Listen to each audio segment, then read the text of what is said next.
everybody, it's Rose, and I am today starting to read the book Replay by Ken Grimwood.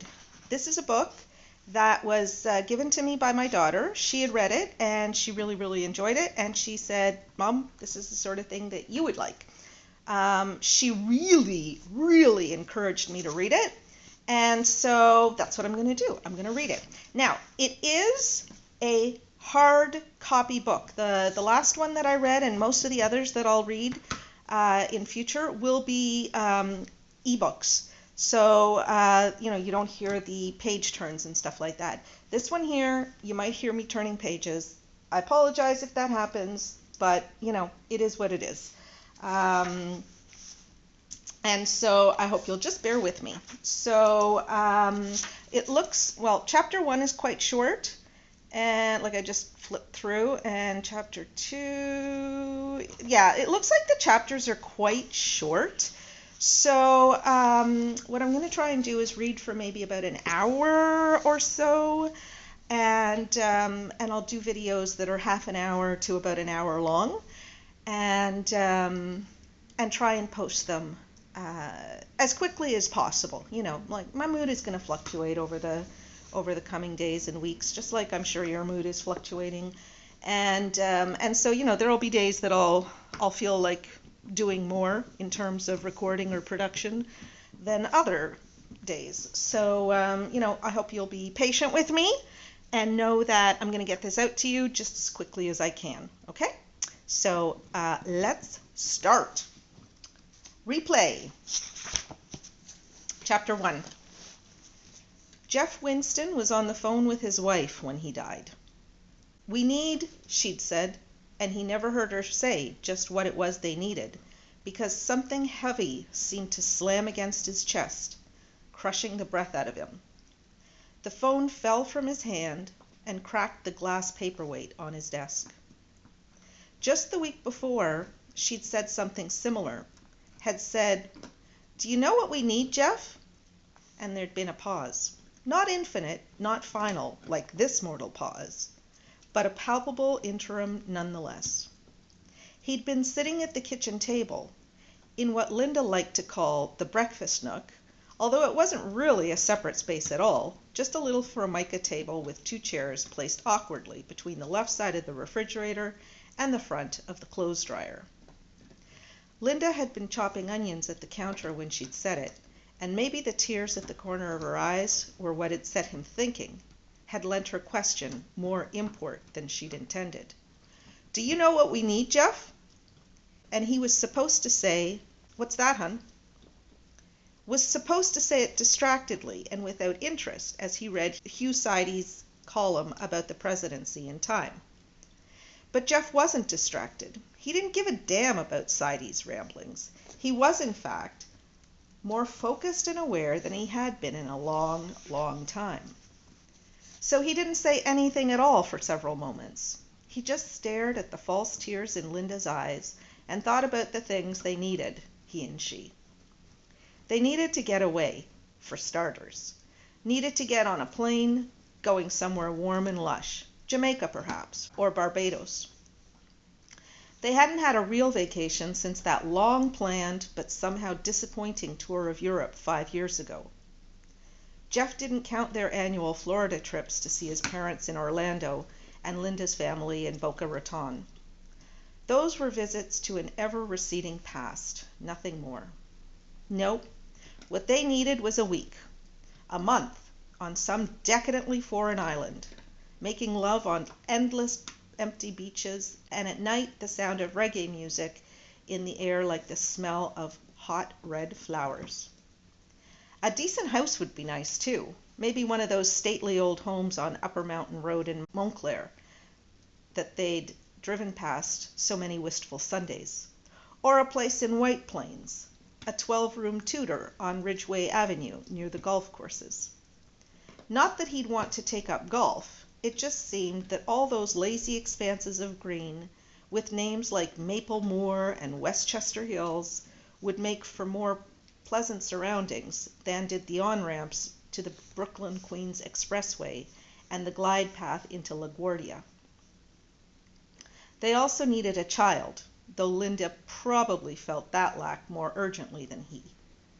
Jeff always pictured their never-born child as being 8 years old, having skipped all the demands of infancy and not yet having reached the torments of puberty. A good kid, not overly cute or precocious. Boy, girl, it didn't matter. Just a child, her child and his, who'd ask funny questions and sit too close to the TV set and show the spark of his or her own developing individuality. There'd be no child, though. They'd known that was impossible for years, since Linda had gone through the ectopic pregnancy in 1975.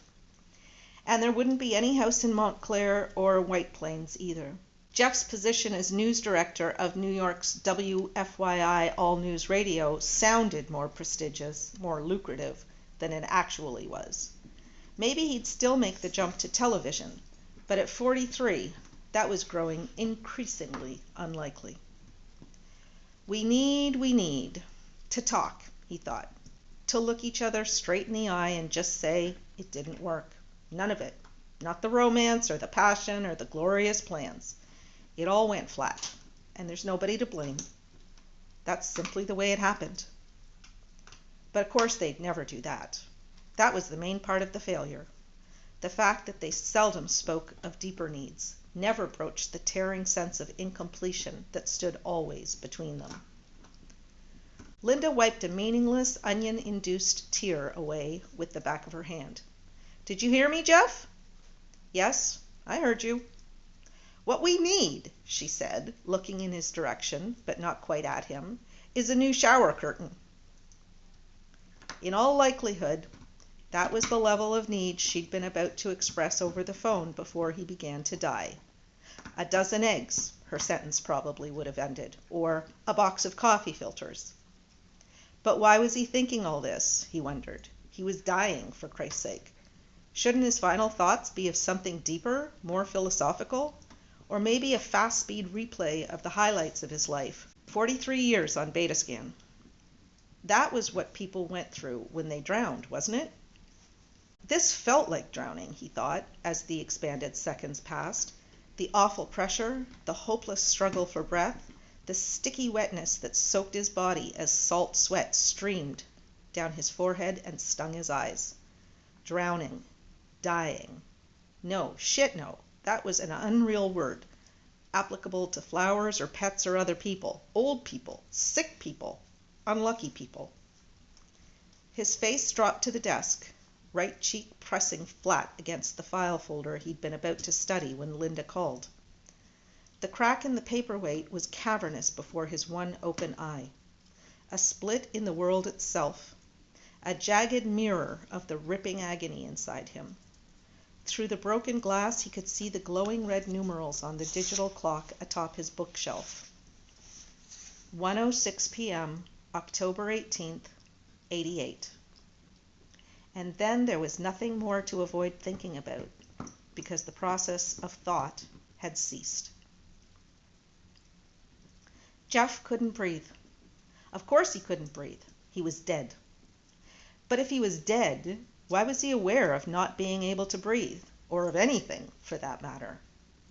He turned his head away from the bunched-up blanket and breathed. Stale, damp air, full of the smell of his own perspiration. So he hadn't died. Somehow, the realization didn't thrill him, just as the earlier assumption of death had failed to strike him with dread. Maybe he had secretly welcomed the end of his life. Now it would merely continue as before, the dissatisfaction, the grinding loss of ambition and hope that had either caused or been caused by the failure of his marriage. He couldn't remember which anymore. He shoved the blanket away from his face and kicked at the rumpled sheets. There was music playing somewhere in the darkened room, barely audible, an oldie, "Do Ron Ron" by one of those Phil Spector girl groups. Jeff groped for a lamp switch, thoroughly disoriented. He was either in a hospital bed recovering from what had happened in the office, or at home waking from a dream that was worse than usual. His hand found the bedside light, turned it on. He was in a small, messy room, clothes and books strewn on the floor and piled haphazardly on two adjacent desks and chairs. Neither a hospital nor his and Linda's bedroom, but familiar somehow.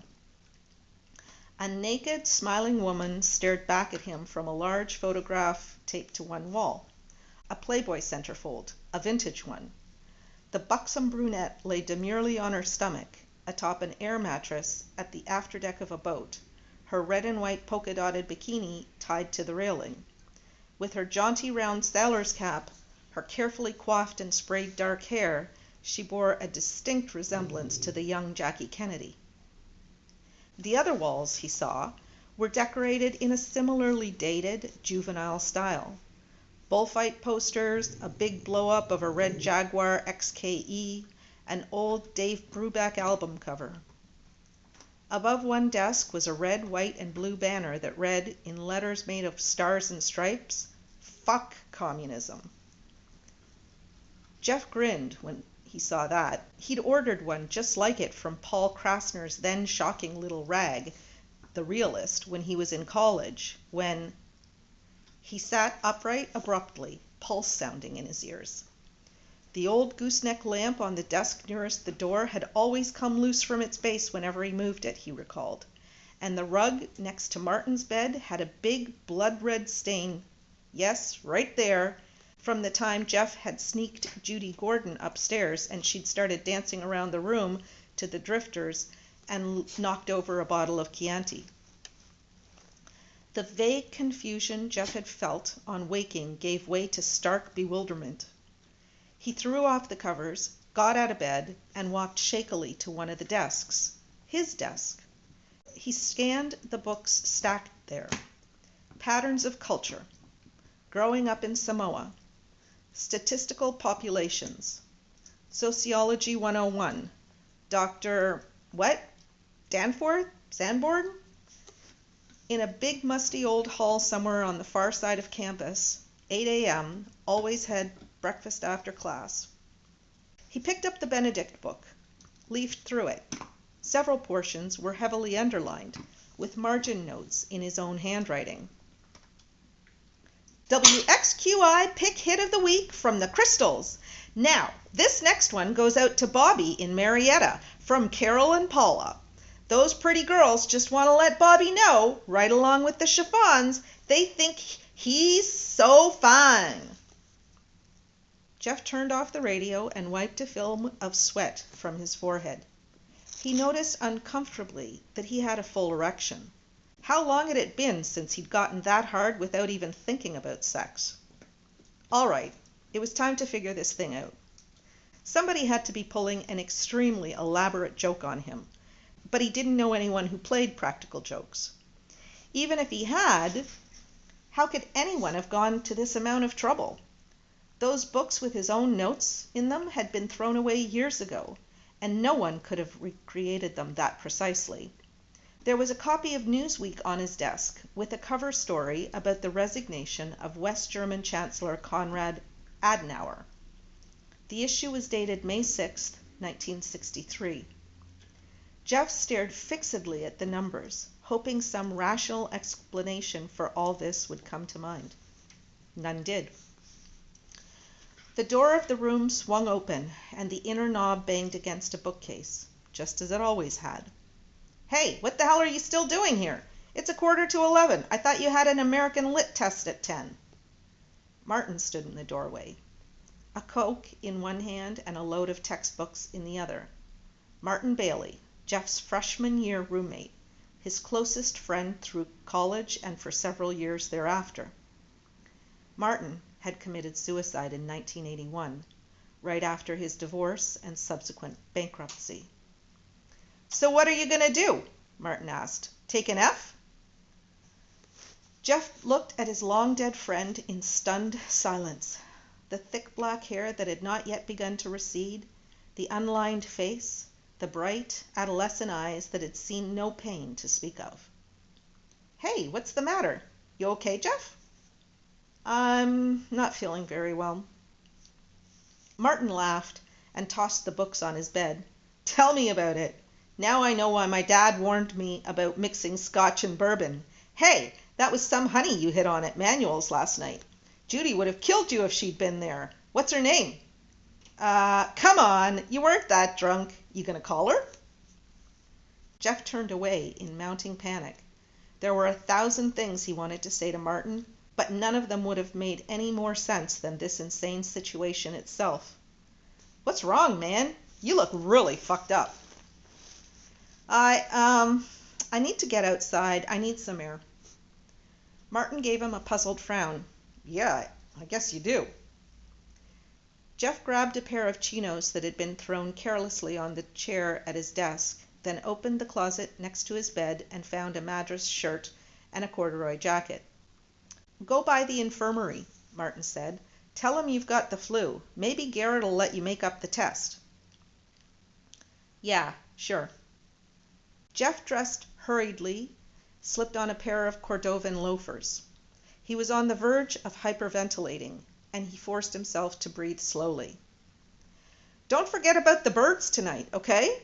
Paula and Judy are going to meet us at Dooley's at 7. We'll grab a bite first. Right. See ya. Jeff stepped into the hallway and closed the door behind him. He found the stairs and raced down 3 flights, shouting back a perfunctory "yo" as one of the young men he passed called out his name. The lobby was as he'd remembered it. TV room on the right, empty now, but always packed for sports events and space shots. A knot of girls giggling among themselves, waiting for their boyfriends at the base of the stairs they were forbidden to ascend. Coke machines across from the bulletin boards, where students posted notices seeking or selling cars, books, apartments, rides to Macon or Savannah or Florida. Outside, the dogwood trees were in full bloom, suffusing the campus with a pink and white glow that seemed to reflect off the clean white marble of the stately Greco-Roman buildings. It was Emory, no question about that. The South's most studied effort to create a classically Ivy League-style university, one that the region could call its own. The planned timelessness of the architecture was disorienting as he jogged through the quadrangle, past the library and the law building. Jeff realized it could as easily be 1988 as 1963. There were no certain clues, not even in the clothing and short haircuts of the students who ambled and lounged about the grassy expanses. The youthful fashions of the 80s, aside from the post-apocalyptic punk look, were virtually indistinguishable from those of his own early college days. God, the times he had spent on this campus, the dreams engendered here that had never been fulfilled. There was that little bridge that led toward the church school. How many times had he lingered there with Judy Gordon? And over there, down by the psych building, that was where he'd met Gail Benson for lunch almost every day during his junior year, his first and last truly close platonic friendship with a woman. Why hadn't he learned more from knowing Gail? How had he drifted so far in so many different ways from the plans and aspirations born in the reassuring calm of these green lawns, these noble structures? Jeff had run over a mile by the time he came to the main campus entrance, and he expected to be out of breath, but wasn't. He stood on the low rise below Glen Memorial Church, looking down at North Decatur Road and Emory Village, the little business district that served the campus. The row of clothing shops and bookstores looked more or less familiar. One spot in particular, Horton's Drugs, brought back a wave of memories. He could see in his mind the magazine racks, the long white soda fountain, the red leather booths with individual stereo jukeboxes. He could see Judy Gordon's fresh young face across a table in one of those booths, could smell her clean blonde hair. He shook his head and concentrated on the scene before him. Again, there was no way to tell for sure what year it was. He hadn't been to Atlanta since an Associated Press conference on terrorism and the media in 1983, and he hadn't been back to the Emory campus since, probably a year or two after he'd graduated. He had no way of knowing whether all those shops down there had remained the same or had been replaced by high-rises, maybe a mall. The cars, that was one thing. Now that he noticed, he realized there wasn't a Nissan or Toyota in sight down there on the street. Nothing but older models, most of them big, gas-hungry Detroit machines. And older, he saw, didn't mean just early 60s designs. There were plenty of monster-finned beasts cruising past that dated well back into the 50s. But of course there'd be as many 6- and 8-year-old cars on the streets in 1963 as there were in 1988. Still nothing conclusive, though. He was even beginning to wonder whether that brief encounter with Martin in the dorm room had been no more than an unusually realistic dream, after all, one he'd woken up in the middle of. There was no questioning the fact that he was wide awake now, and in Atlanta. Maybe he'd gotten smashed trying to forget about the dreary mess his life had become, and had flown down here on some spur-of-the-moment midnight flight of nostalgia. The preponderance of old cars could easily be coincidence. Any moment now, somebody would drive past in one of those little Japanese boxes he'd grown so used to seeing everywhere. There was a simple way to settle this once and for all. He loped down the hill toward the cab stand on Decatur Road and got into the first of the 3 blue and white taxis lined up there. The driver was young, maybe a grad student. "Where to, fella?" "Peachtree Plaza Hotel," Jeff told him. "Say again?"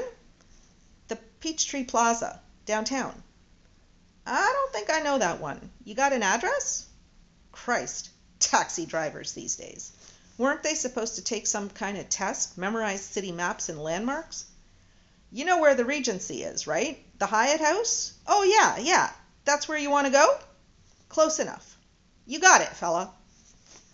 The driver headed south a few blocks and took a right on Ponce de Leon Avenue. Jeff reached for his hip pocket, suddenly aware that he might not have any money in these unfamiliar pants, but there was a worn brown wallet there, not his. At least there was money inside it, 2 20s, a 5, and some 1s, so he wouldn't have to worry about cab fare.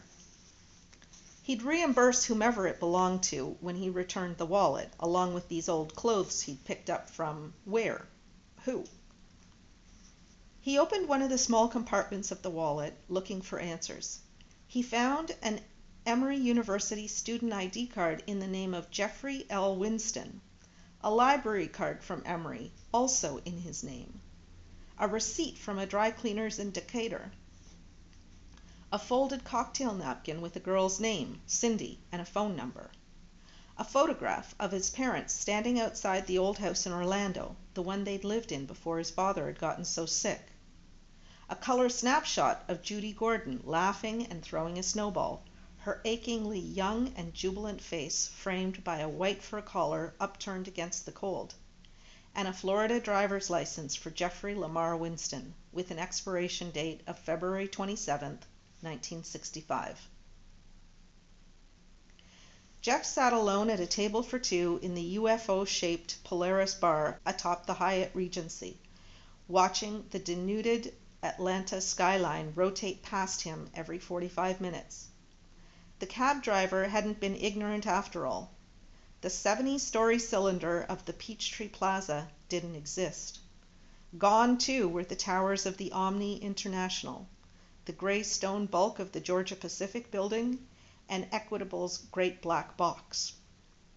The most commanding structure in all of downtown Atlanta was this one, with its widely copied atrium lobby. A brief conversation with the waitress, though, had made it clear that the hotel was new, and as yet unique. The hardest moment had come when Jeff had looked into the mirror behind the bar. He'd done so purposefully, knowing full well by then what he would see. But still he was shocked to confront his own pale, lanky, 18-year-old reflection. Objectively, the boy in the mirror looked somewhat more mature than that. He'd seldom had problems being served liquor at that age, as with the waitress just now. But Jeff knew that was merely an illusion caused by his height and his deep-set eyes. To his own mind, the image in the mirror was of an untried and unscarred youth. And that youth was himself. Not in memory, but here, now. These unlined hands with which he held his drink, these sharply focused eyes with which he saw. "You ready for another one yet, honey?" The waitress smiled prettily at him, lips bright red beneath her heavily mascaraed eyes and antiquated beehive hairdo. She wore a futuristic costume, an iridescent blue mini dress of the sort that would be worn by young women everywhere in another 2 or 3 years. 2 or 3 years from now, the early 60s. Jesus Christ. He could no longer deny what had happened, couldn't hope to rationalize it away.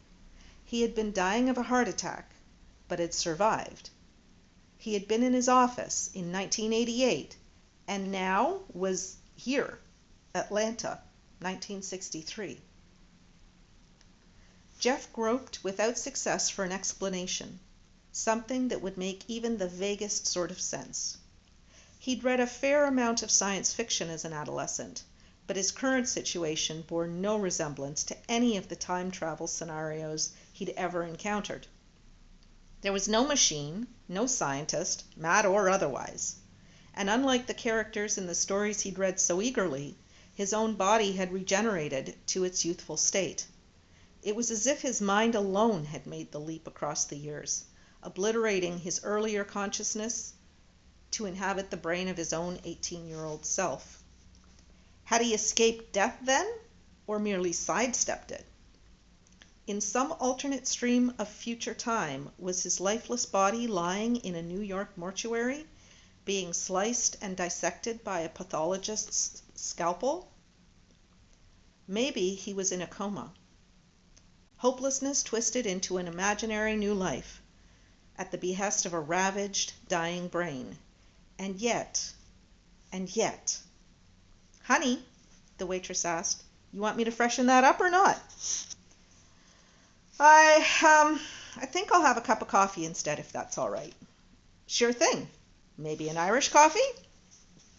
"No, just plain. A little cream, no sugar."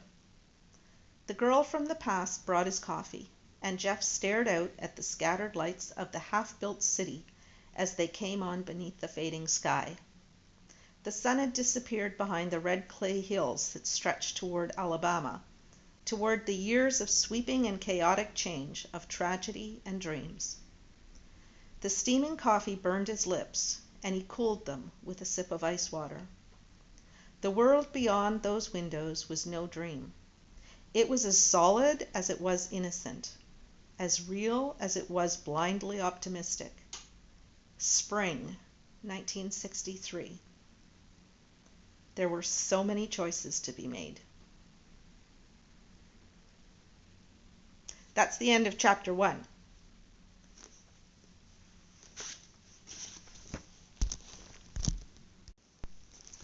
Chapter 2.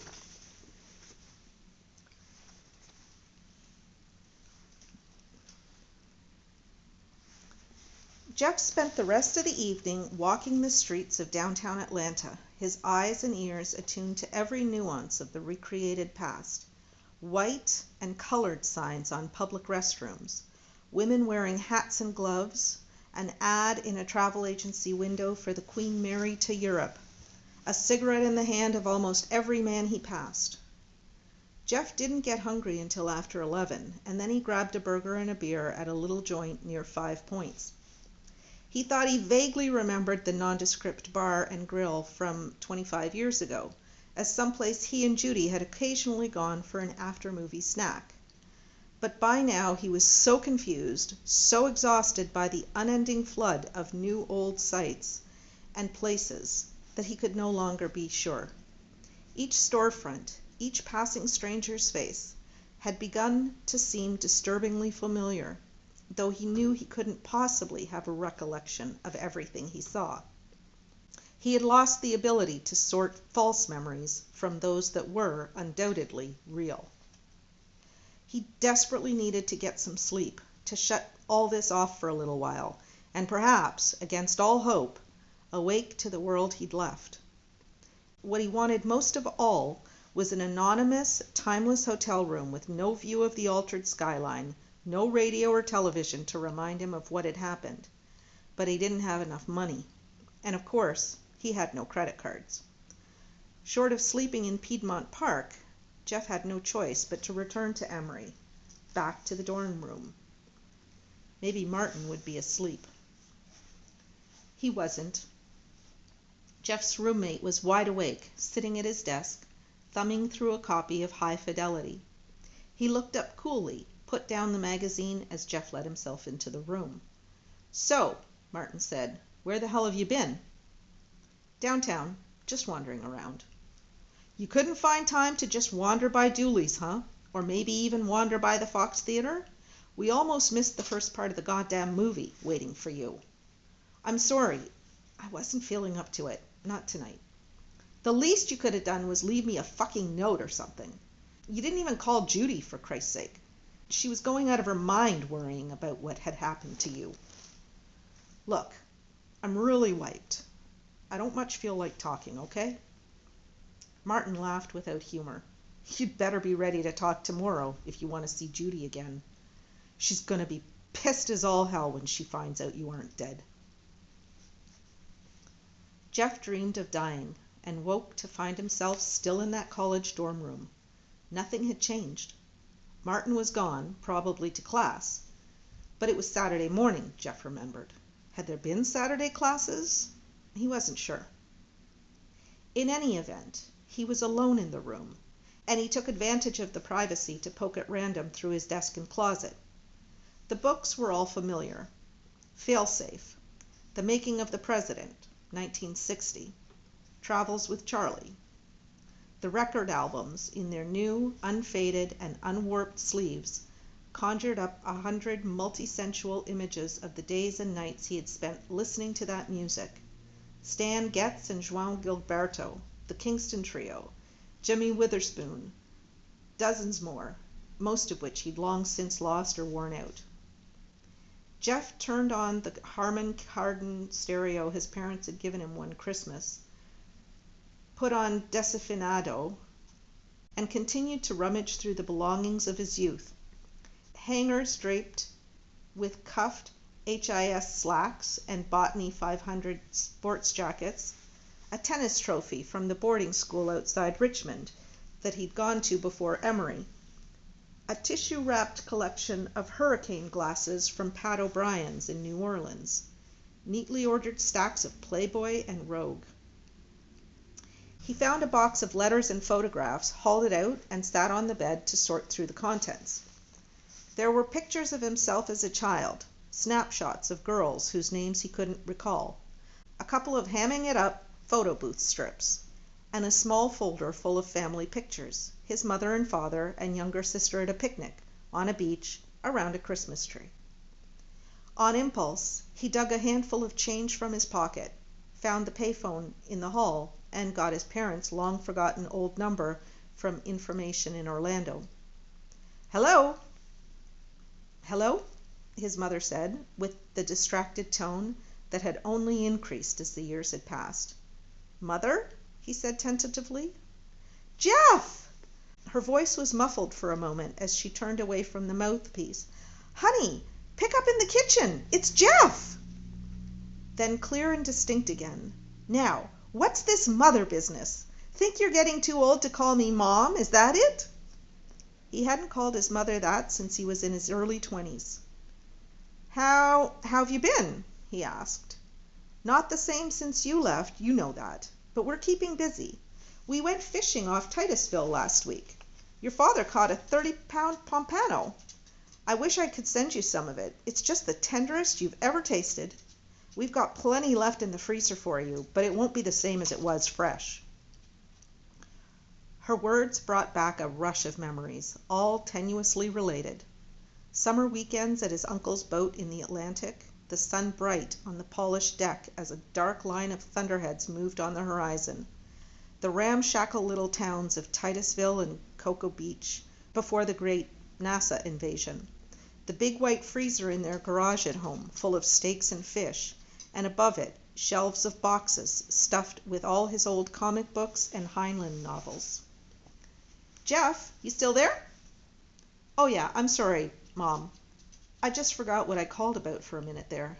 "Well, honey, you never need a reason to—" There was a click on the line, and he heard his father's voice.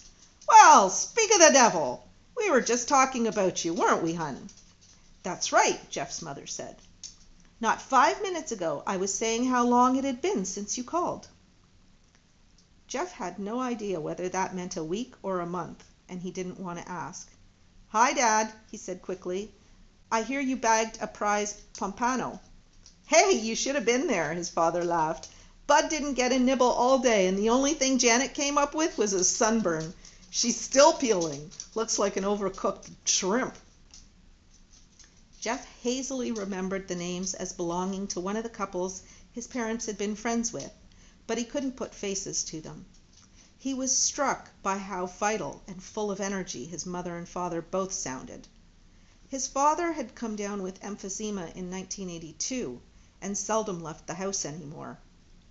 Only with difficulty could Jeff picture him out on the ocean, besting a powerful deep-sea fish, the Pall Mall in the corner of his mouth soggy with spray. In fact, Jeff thought numbly, his parents were now almost exactly his own age, or the age he had been this time yesterday. "Oh," his mother said, "I ran into Barbara the other day. She's doing just fine at Rollins, and she said to tell you Cappy got that problem all straightened out." Barbara, Jeff dimly recalled, was a girl he dated in high school, but the name Cappy meant nothing to him now. "Thanks," Jeff said. "Next time you see her, tell Barbara I'm real glad to hear that." "Are you still going out with that little Judy?" his mother asked. "That was such a darling picture you sent of her. We can't wait to meet her. How is she?"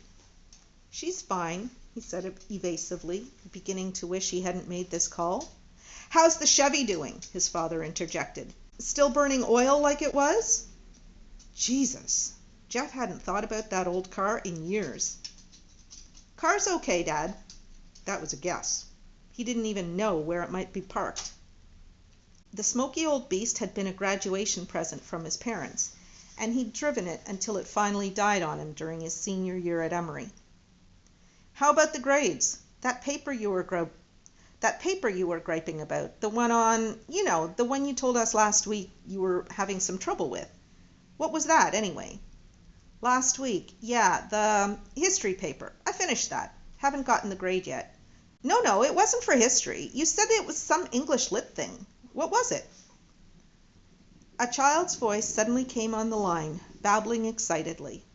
Jeff realized with a jolt that the child was his sister, a woman who'd been through 2 divorces, who had a daughter of her own, just entering high school. Hearing her 9-year-old's exuberance, Jeff was touched. His sister's voice seemed the very embodiment of lost innocence, of time turned poignantly back upon itself.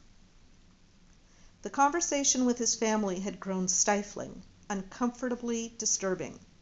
He cut it short, promised to call again in a few days. When he hung up, his forehead was damp with chill sweat, his throat dry. He took the stairs down to the lobby, bought a Coke for $1, drained it in 3 long gulps. Someone was in the TV room, watching Sky King. Jeff dug in his other pocket, fished out a key ring. One of the 6 keys was for the dorm room. He'd used that to let himself back in last night. There were 3 others he didn't recognize, and 2 that were clearly a set of General Motors ignition and trunk keys. He walked outside, blinked at the bright Georgia sunshine. There was a weekend feel to the campus, a distinctive, lazy quietude that Jeff recognized instantly. On Fraternity Row, he knew, captive squads of pledges would be mopping the houses clean and hanging papier-mâché decorations for the Saturday night round of parties. The girls in Harris Hall and the unnamed new women's dorm would be lounging about in Bermuda shorts and sandals, waiting for their afternoon dates to pick them up for a drive to Soap Creek or Stone Mountain. Off to his left, Jeff could hear the chanted cadences of the Air Force ROTC drill being conducted without irony or protest. No one was playing frisbee on the grass. No odor of marijuana hung in the air. The students here could not conceive of the changes the world was about to endure. He scanned the parking lot in front of Longstreet Hall, searching for his blue and white '58 Chevy. It was nowhere in sight. He walked down Pierce Drive, then made a wide circle of Arkwright past Dobbs Hall and up behind the other cluster of men's dorms. The car wasn't there either. As he walked toward Clifton Road, Jeff could again hear the barked commands and rote responses from the ROTC field. The sound made something click in his mind, and he turned left over a small bridge across from the post office, then trudged up a road past the Phi Chi medical fraternity. The campus property ended there, and a block further on he found his car. He was a freshman, so he couldn't get a parking sticker until next fall. He'd had to park off campus that first year. Even so, there was a ticket on the windshield. He should have moved the car that morning, according to the hours posted on a sign above him. He sat behind the steering wheel, and the feel and smell of the car evoked a dizzying jumble of responses. He'd spent hundreds, maybe thousands of hours in this tattered seat, at drive-in movies and restaurants with Judy, on road trips with Martin or other friends, or by himself, to Chicago, Florida, once all the way to Mexico City. He had grown from adolescence to adulthood in this car, more so than in any dorm room or apartment or city. He'd made love in it, gotten drunk in it, driven it to his favorite uncle's untimely funeral, used its temperamental yet powerful V8 engine to express anger, jubilation, depression, boredom, remorse. He'd never given the car a name, had considered the idea of doing so juvenile, but now he realized how much the machine had meant to him, how thoroughly his own identity had been meshed with the quirky personality of that old Chevy. Jeff put the key in the ignition and started it up. The engine backfired once, then rumbled to life. He turned the car around, took a right on Clifton Road past the half-constructed bulk of the Communicable Disease Center. They'd still call it the CDC in the 80s, but by then, the initials would stand for Centers for Disease Control. And the place would be world-renowned for its studies of such panic-inducing scourges of the future as Legionnaire's disease and AIDS. The future. Hideous plagues. A revolution in sexual attitudes achieved and then reversed. Triumph and tragedy in space. City streets haunted by null-eyed punks in leather and chains and spiked pink hair. Death beams in orbit around the polluted, choking earth. Christ, Jeff thought with a shudder. From this viewpoint, his world sounded like the most nightmarish of science fiction. In many ways, the reality he'd grown used to had more in common with movies like Blade Runner than it did with the sunny naivete of early 1963. He turned on the radio. Crackling monaural AM, no FM band on the dial at all. Our day will come, Ruby and the Romantics crooned at him, and Jeff laughed aloud. At Briarcliff Road, he turned left, drove aimlessly through the shaded residential neighborhoods to the west of the campus. The street became Moreland Avenue after a ways, and he kept on driving, past Inman Park, past the federal penitentiary where Al Capone had served his time. The city street signs disappeared, and he was on the Macon Highway, heading south. The radio kept him company with its unending stream of pre-Beatle hits, Surfin' USA, I Will Follow Him, Puff the Magic Dragon. Jeff sang along with all of them, pretended he was listening to an oldies station. All he had to do was hit another button, he told himself, and he'd hear Springsteen or Prince, maybe a jazz station playing the latest Pat Metheny on a compact disc. Finally, the signal faded, and so did his fantasy. He could find nothing across the dial except more of the same antiquated music. Even the country stations had never heard of Willie or Waylon. It was all Ernest Tubbs and Hank Williams, not an outlaw in the pack. Outside McDonough, he passed a roadside stand selling peaches and watermelons. He and Martin had stopped at a stand just like that on one of their Florida drives, mainly because of the long-legged farm girl in white shorts who'd been selling the fruit. She'd had a big German shepherd with her, and after some pointless city boy, country girl banter, he and Martin had bought a whole bushel basket full of peaches from her. They hadn't even wanted the damn things, got sick of smelling them after 30 miles or so, and started using them for target practice on road signs, whooping with inane glee at the splat kerblang that resulted from a successful toss. That had been what, the summer of 64 or 65? A year or two from now.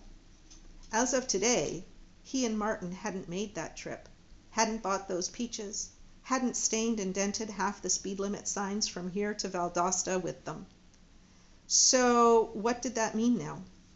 If Jeff were still in this inexplicably reconstructed past when that June day rolled around again, would he make the same trip, share the same jokes with Martin, throw those same ripe peaches at the same road signs?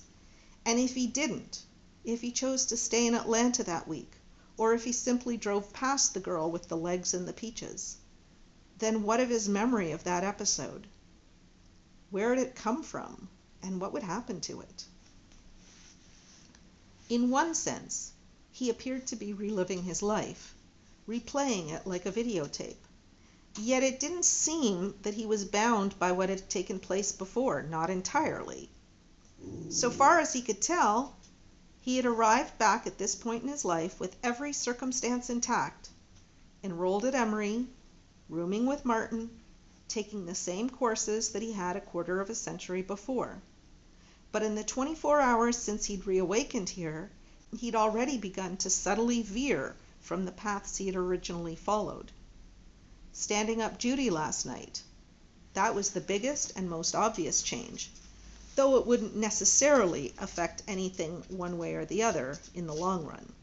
They'd only dated for another 6 or 8 months, he recalled, until sometime around next Christmas. She'd left him for an older man, he remembered, with a smile, a senior, going on to medical school at Tulane.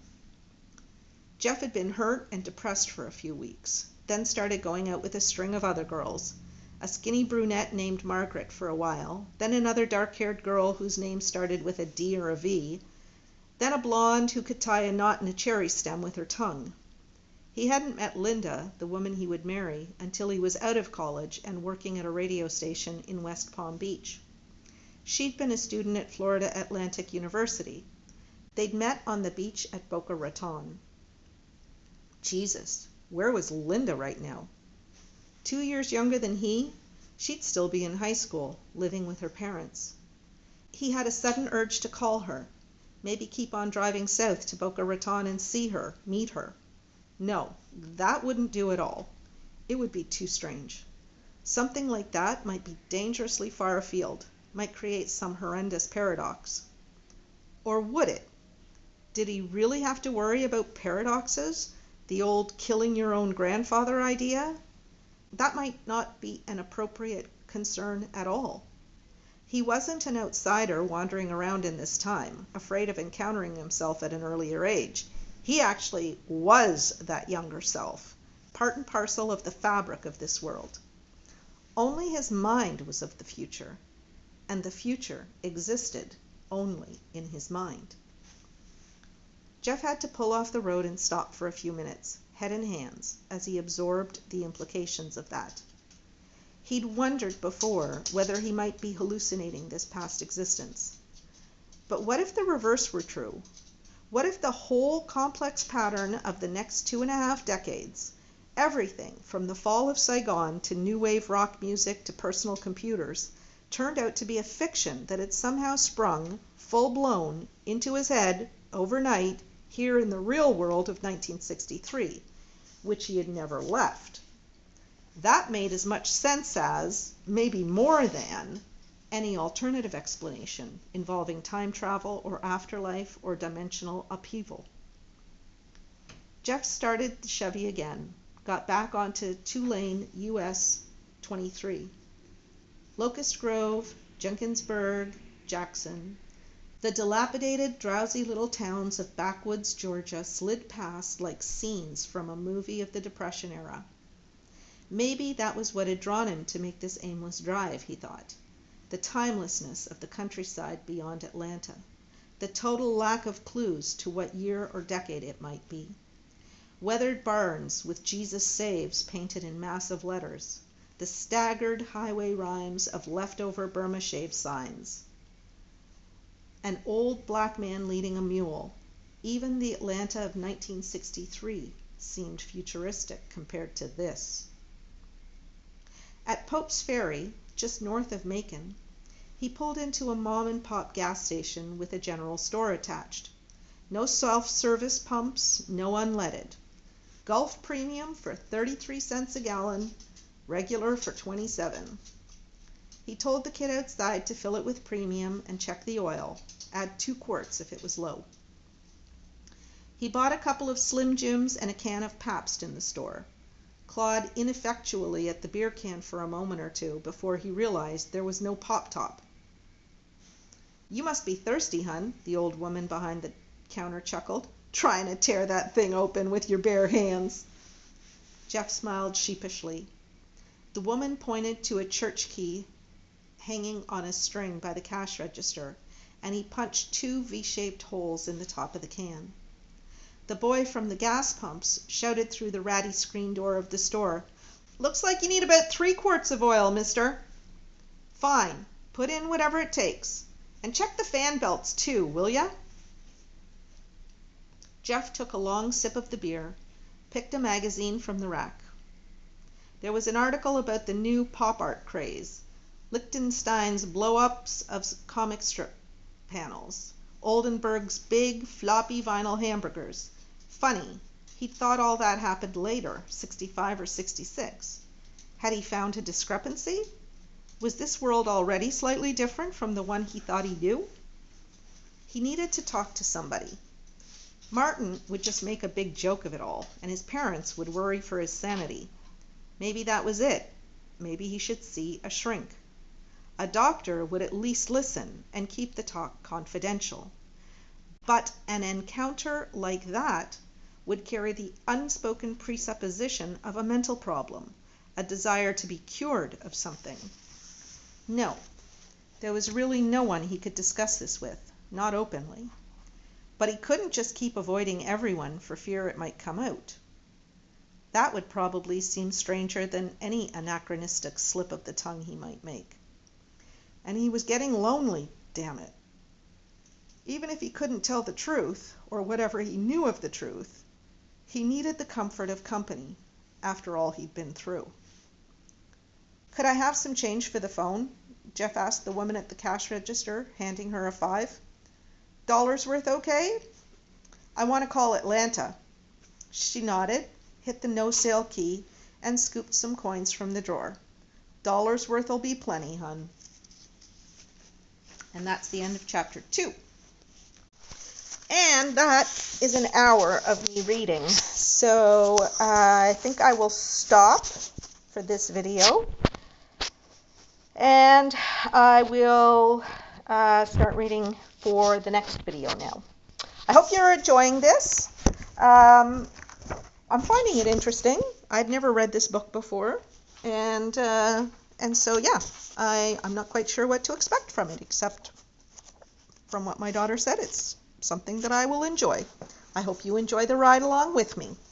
Let's find out in the next video about Jeff's continuing adventures in 1963.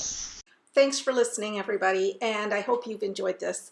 I can tell you that the upcoming chapters get really, really interesting, and I'm actually loving this book. I've read as far as chapter 6 so far, so the next 4 chapters will be coming to you over the next couple or 3 days, I would expect. So if you enjoy this story, you might want to subscribe to my channel if you haven't already done that.